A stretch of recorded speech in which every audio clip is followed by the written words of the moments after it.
Les aléas du direct avec André Deljari qui est resté avec nous, le président de la CCIT de Montpellier, il faut le préciser désormais. Les vacances, en général c'est l'été qu'on prend les vacances. Les professionnels, pour les préparer ces vacances, ils s'intéressent au comportement des Français.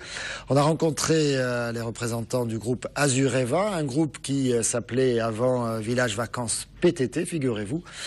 C'est le fameux tourisme social, un groupe qui fête ses 60 ans et qui, pour l'occasion, a réalisé une grande enquête sur le comportement des Français, le budget vacances, souffre-t-il de la crise, qu'est-ce que veulent les Français, des vacances plus personnalisées, des vacances plus intenses.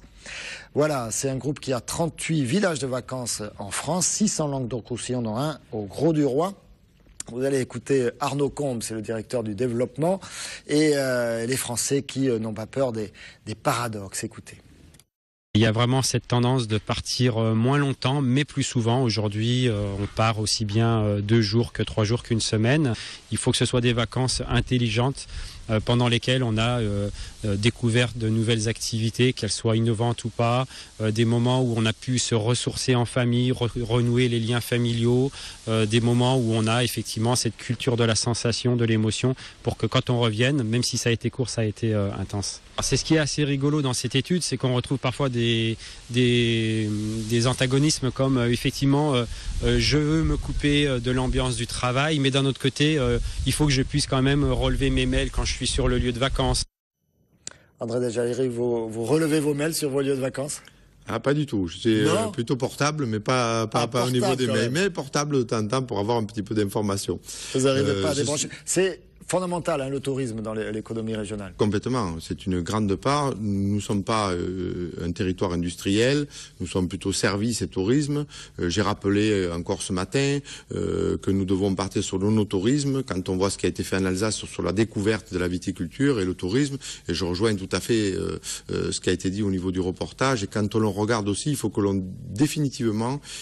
passe au tourisme annuel et non plus à ce tourisme de juillet-août qui n'a absolument plus rien à voir. Quand on a 300 jours de soleil par an, je pense qu'on peut parler à un tourisme beaucoup plus allongé que celui dont on parle. Exploiter la totalité de la saison. Vous parlez de l'industrie, il y a quand même des zones industrielles et zones d'activité.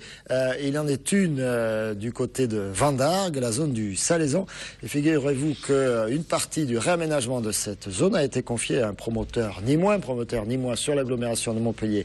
Ça mérite d'être souligné. Il s'agit de la holding Tissot, qui s'est vu confier donc un aménagement de plus de 70 000 mètres carrés. Une partie est déjà vendue, installée, vous le voyez sur ces images, notamment une grande entreprise germanique de fruits et légumes. Cette mission s'inscrit dans la volonté de rénover cette zone, qui est une des plus anciennes de l'agglomération de Montpellier. Elle a été créée il y a plus de 40 ans. On écoute Pierre Tissot, c'est le président du groupe éponyme. Mais on s'inscrit complètement dans le développement des zones qui sont réhabilitées, c'est-à-dire que là on a acquis 10 hectares sur la zone du Salaison et on va redécouper, remettre aux normes industrielles de nos jours, c'est-à-dire sur la communication, sur les infrastructures haut débit, sur beaucoup d'éléments, la zone pour que les entreprises qui vont venir sur site soient dans des conditions optimales pour réaliser leur travail.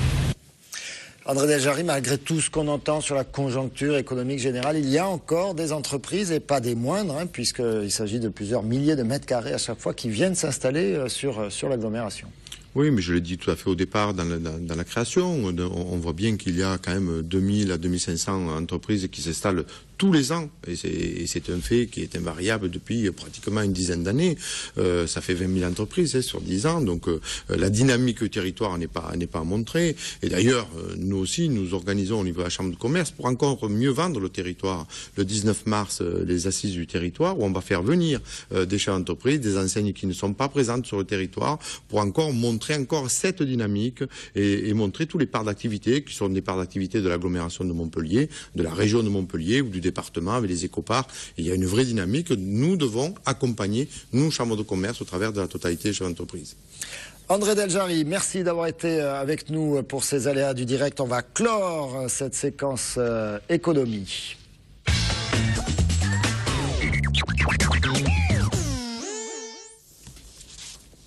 Le premier service internet de dématérialisation de factures vous a présenté l'économie.